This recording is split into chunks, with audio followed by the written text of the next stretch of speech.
வணக்கம். 2026 மார்ச் மாசம் வரப்போற சனிப்பெயர்ச்சி பத்தி ஒரு ஆழமான அலசல் பண்ண போறோம். குறிப்பா ரிஷப ராசிக்காரரான உங்களுக்கு இந்த 2.5 வருஷம் எப்படி இருக்க போகுதுங்கிறது தான் நம்மளோட முழு கவனமும். ஆமா. நம்ம நோக்கம் என்னன்னா, வரப்போற லாபச்சனி, உங்க தொழில், குடும்ப வாழ்க்கை, தனிப்பட்ட வளர்ச்சின்னு எல்லாத்துலயும் என்ன மாதிரியான தாக்கத்தை ஏற்படுத்தும்னு தெளிவா புரிஞ்சுக்கிறது தான். சரி, அப்போ நேரா விஷயத்துக்குள்ள போயிடலாம். இந்த பகுப்பாய்வு படி பார்த்தா சனி கிரகம் உங்க ராசிக்கு ரொம்பவே சாதகமான ஒரு இடத்துக்கு நகரப் போகுது. ஆமா, இத லாபச்சனின்னு சொல்றாங்க. கேட்கவே ரொம்ப நல்லா இருக்கு. ஆனா லாபம்னா என்ன? அது எப்படி நம்ம வாழ்க்கையில வெளிப்படும்? நல்ல கேள்வி. லாபசனினா, சனி பகவான் உங்க ராசிக்கு 11வது இடமான லாப வீட்டுக்கு வர்ற நேரத்தை தான் சொல்றோம். ஜோதிட சாஸ்திரப்படி சனிக்கு இது ரொம்பவும் பிடிச்ச இடம். ஒரு கிரகம் அதுக்கு சாதகமான இடத்துல இருக்கும்போது அதோட முழு பலத்தையும் கொடுக்கும். ஓஹோ. 11ஆம் இடம்ங்கிறது லாபம், வெற்றி, நம்ம ஆசைகள் நிறைவேறதுன்னு எல்லாத்தையும் குறிக்கிற ஒரு இடம். அங்க சனி வர்றது ஒரு பெரிய பலம். அப்போ நாம எடுக்கிற முயற்சிகள்ல வெற்றி நிச்சயம்னு எடுத்துக்கலாமா? ஏன்னா அடுத்த 2.5 வருஷத்துக்கு வீடு வாங்குறது, நிலம் வாங்குறது, இல்ல புதுசா தொழில் தொடங்குறதுன்னு எது செஞ்சாலும் சனியோட ஆதரவு இருக்கும்னு இந்த பகுப்பாய்வுல அழுத்தமா சொல்லப்பட்டிருக்கு. நிச்சயமா. ஆனா இங்க ஒரு விஷயத்த நம்ம புரிஞ்சுக்கணும். சனி ஒரு மாஸ் பிளானட். அதாவது ஜோதிடத்துல அதிக எடை கொண்ட பெரிய தாக்கத்தை உண்டாக்கக்கூடிய ஒரு கிரகம். ம், அப்படிப்பட்ட கிரகம் லாப வீட்ல உட்காரும்போது நீங்க எடுக்கிற முயற்சிகளுக்கு மிகப்பெரிய பலத்தை கொடுக்கும். அது உறுதியான வெற்றியாகவும் மாறும். சரி. லாபங்களை கொடுக்கும்போது அதுக்கான பொறுப்புகளையும் கடின உழைப்பையும் சேர்த்தே எதிர்பார்ப்பார். ஓ, அப்போ எல்லாம் தானா நடக்கும்னு இல்லாம வர்ற வாய்ப்புகளுக்கு நாம தகுதியானவங்களா இருக்கணும். கரெக்ட், சரியா சொன்னீங்க. இது ஒரு முக்கியமான பார்வை. அதாவது வாய்ப்புகள் வரும், ஆனா அத நாம தான் சரியா பயன்படுத்திக்கணும். சரி, இந்த லாபங்கிறது வெறும் பணத்தை மட்டும்தான் குறிக்குதா, இல்ல வேற ஏதாவது அர்த்தங்களும் இருக்கா? இந்த ஆய்வுல உடன்பிறப்புகள் பத்தியும் ஒரு குறிப்பு இருக்குதே. அருமையான கேள்வி. இங்க லாபங்கிறது பல பரிமாணங்களை கொண்டது. முதல்ல, உங்க ஜாதகத்திலே 11ஆம் பாவம் ரொம்பவே ஆக்டிவா இருக்கும். அதனால பணப்புழக்கம், வருமானம் நிச்சயம் அதிகமாகும்.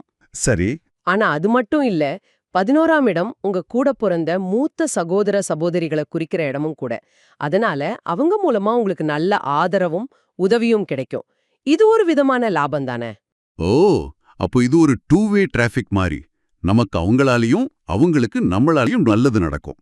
உங்க ஆய்வுல அக்காவுக்கு திருமணம் கைகூடி வர்றது, இல்ல அண்ணனுக்கு நல்ல வேலை கிடைக்கிறது மாதிரியான விஷயங்கள் நடக்கும்னு சொல்லியிருக்க. மிகச்சரி. சனி பகவான் வயசுல மூத்தவங்களை குறிக்கிற கிரகம். ஆமா. அவர் மூத்த உடன்பிறப்புகளோட இடத்துல உட்காரும்போது அவங்க வாழ்க்கையிலயும் நல்ல விஷயங்களை நடத்தி காட்டுவார். அதனால இந்த சனிப்பெயர்ச்சி உங்களுக்கு மட்டும் இல்ல, உங்களை சுத்தி இருக்கிற உங்க அண்ணன், அக்காவுக்கு ஒரு நல்ல காலகட்டத்தை தொடங்கி வைக்குது. சரி, சனி இருக்கிற இடம் லாபஸ்தானம்னு புரியுது. ஆனா ஒரு கிரகம் இருக்கிற இடத்தை விட அது பார்க்கிற இடங்களுக்கு சக்தி அதிகம்னு சொல்லுவாங்களே. இந்த பகுப்பாய்வுல சனியோட பார்வைகளை பத்தி சொல்லியிருக்கிறது என் கவனத்தை ரொம்ப ஈர்த்தது. அது எப்படி வேலை செய்யுது? ஆமா, இதுதான் இந்த பெயர்ச்சியோட மிக முக்கியமான அம்சங்கள்ல ஒண்ணு. லாப வீட்ல இருந்து சனி பகவான் தன்னோட 3ஆம் பார்வையால உங்க ராசியான ரிஷபத்தையே நேரா பாப்பார். ஓ, நம்ம ராசியே பாப்பாரா? ஆமா, இந்த பார்வை உங்களுக்குள்ள ஒரு பெரிய உந்து சக்திய, ஒரு டிரைவிங் ஃபோர்ஸ உருவாக்கும். அது உங்கள ஒரு நிமிஷம் கூட சும்மா இருக்க விடாது. இது கேட்கவே சுவாரஸ்யமா இருக்கு. சும்மா இருக்க விடாதுன்னா என்ன அர்த்தம்? இதுவரைக்கும் கொஞ்சம் சோம்பேறித்தனமா சரி வாழ்க்கைய போற போக்குல போகட்டும்னு இருந்தவங்களுக்கும் இந்த மாற்றம் வருமா? கண்டிப்பா வரும். 3ஆம் பார்வைங்கிறது ஜோதிடத்துல முயற்சி, தைரியம், வீரியம் எல்லாத்தையும் குறிக்கும். ம். அதனால இதுவரைக்கும் எந்த லட்சியமும் இல்லாம இருந்தவங்க மனசுல கூட, இல்ல நாம ஏதாவது சாதிக்கணும், ஒரு பைக் வாங்கணும், ஒரு கார் வாங்கணும், ஒரு வீடு கட்டணும்னு ஒரு ஆசை நெருப்பு பத்திக்கும். சனி பகவான் அந்த ஆசைய கொடுத்து அத அடையறதுக்கான உத்வேகத்தையும் கொடுப்பார். ரொம்ப நல்ல விஷயம். மாற்றத்தை கொடுக்கும். அவங்களுக்கு இது அடுத்த கட்ட வளர்ச்சிக்கான நேரமா இருக்கும். இந்த பகுப்பாய்வுல இருந்து ஒரு உதாரணமே ரொம்ப பொருத்தம். ஐடி துறையில இருக்கிறவங்க இதே வேலையை செஞ்சுட்டு இருந்தா போதாது, அடுத்த லெவலுக்கு போகணும்னு நினைச்சு டேட்டா சயின்ஸ் அல்லது ஏஐ, அதாவது செயற்கை நுண்ணறிவு மாதிரியான புது டெக்னாலஜியை கத்துக்க ஆரம்பிப்பாங்க. தங்களை அப்ஸ்கில் செஞ்சுப்பாங்க.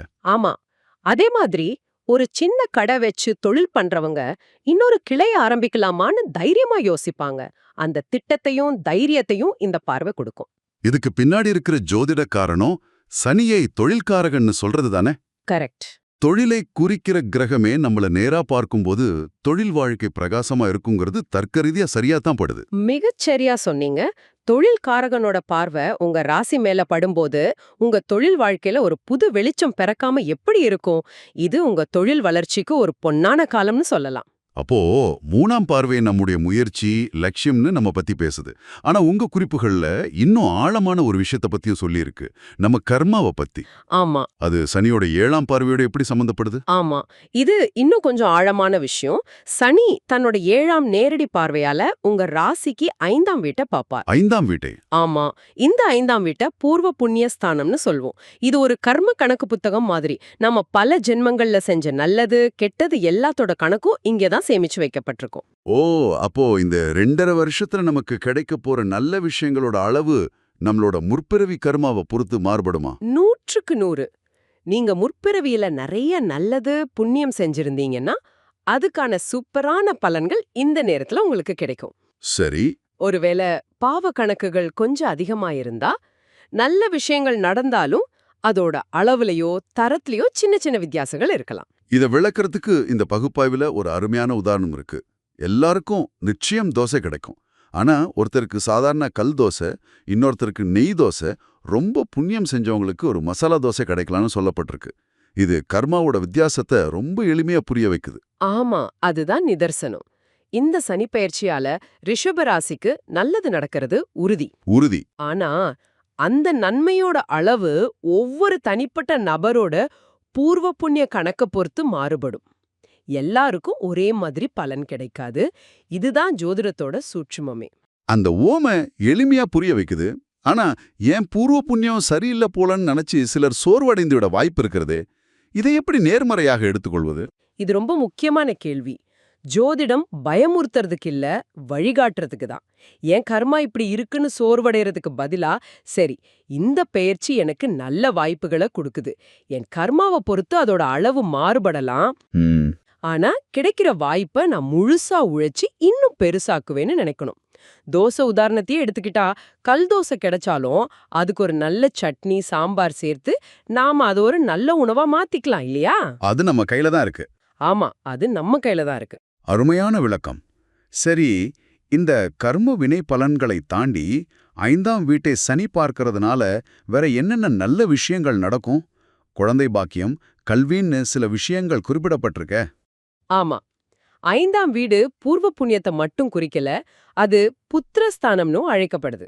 புத்திரஸ்தானம். அதாவது குழந்தை பாக்கியத்தை குறிக்கிற இடம்.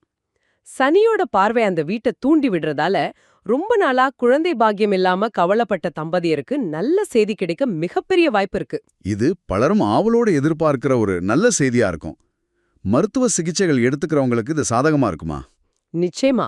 IVF, அதாவது செயற்கை கருத்தரிப்பு முறை மாதிரியான மருத்துவ சிகிச்சைகளை எடுத்துக்கிறவங்களுக்கு வெற்றி விகிதம் இந்த காலகட்டத்துல அதிகமா இருக்கும். ஓ, அப்படியா? ஏன்னா கிரகத்தோட பார்வை அந்த குறிப்பிட்ட விஷயத்துக்கான சாத்தியக்கூறுகளை தூண்டி விடுது, அதாவது ஆக்டிவேட் பண்ணுது. அதனால புத்திரபாகியம் தொடர்பான முயற்சிகள் நல்லபடியா பலிக்கும். குழந்தை பாக்கியத்துக்கும் மேற்படிப்புக்கும் ஒரே இடம் தானா? அது எப்படி ஜோதிடத்துல வேலை செய்யுது? ஆமா, 5ஆம் வீடு உயர்கல்வியும் குறிக்கும். அதனால இளங்கலை பட்டம் முடிச்சவங்க அடுத்து என்ன பண்றதுன்னு ஒரு குழப்பத்துல இருந்தா கூட அவங்களுக்கு முதுகலை பட்டம் படிக்க நல்ல வாய்ப்புகள் அமையும். சரி. அதே மாதிரி முதுகலை முடிச்சவங்க PhD மாதிரியான ஆராய்ச்சி படிப்புகளை மேற்கொள்ள உத்வேகம் கிடைக்கும். மொத்தத்துல உங்க கல்வி தகுதி இந்த 2.5 வருஷத்துல நிச்சயம் உயரும். கல்வியை தாண்டி புதுசா ஏதாவது திறமைகளை கத்துக்கிறதுக்கு இது நல்ல நேரமா? கண்டிப்பா. 5ஆம் பாவத்தை வித்தை அல்லது கலைகளுக்கான இடம்னு சொல்வோம். ஓ, கலைகள்.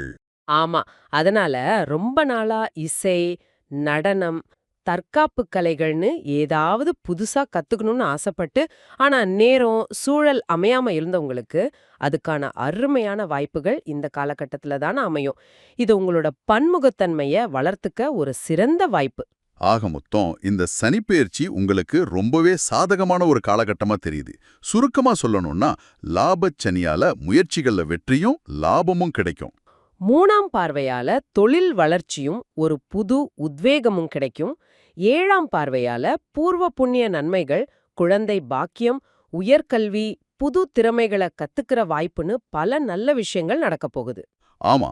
ஆனா நம்ம ஆரம்பத்துல பேசின ஒரு விஷயத்த மறுபடியும் ஞாபகப்படுத்த விரும்புறேன். சனி பகவான் உழைப்பத்தான் பெரிதும் மதிப்பார். இது ரொம்ப முக்கியம். அவரோட நிலையும் பார்வைகளும் உங்களுக்கு வாய்ப்புகளுக்கான கதவை திறந்து வைக்கும். அந்த கதவை தள்ளிக்கிட்டு உள்ள போய் முயற்சி செய்ய வேண்டியது நீங்க தான். சோம்பேறித்தனமா இருந்தா இந்த பலன்களை முழுமையா அனுபவிக்க முடியாதுங்கிறத இந்த ஆய்வு தெளிவா காட்டுது. ரொம்ப சரியான பாயிண்ட். வாய்ப்புகள் கதவை தட்டும், ஆனா நாம தான் எழுந்து போய் கதவை திறக்கணும். சரி, இந்த முழு பகுப்பாய்வும் நமக்கு கிடைக்கப் போற நன்மைகளை நம்மளோட பூர்வ புண்ணியத்தோட இணைக்குது. இதுதான் இதுல இருக்கிற ஆழமான விஷயம்னு எனக்கு தோணுது. ஆமாம், அதுதான் நம்ம யோசிக்க வைக்குது. இந்த நல்ல காலகட்டத்துல நாம அடியெடுத்து வைக்கும்போது ஒரு கேள்வி இயல்பாவே மனசுல எழும் இல்லையா? எதிர்காலத்துல வரப்போற பயிற்சிகளை இன்னும் சிறப்பா மாத்திக்க, நம்மளோட எதிர்கால பூர்வ புண்ணிய கணக்க நல்லபடியா வச்சுக்க, இப்போ நாம என்ன மாதிரியான புதிய புண்ணியங்களை அல்லது நற்செயல்களை செய்ய ஆரம்பிக்கலாம்? இது யோசிக்க வேண்டிய ஒரு விஷயம்.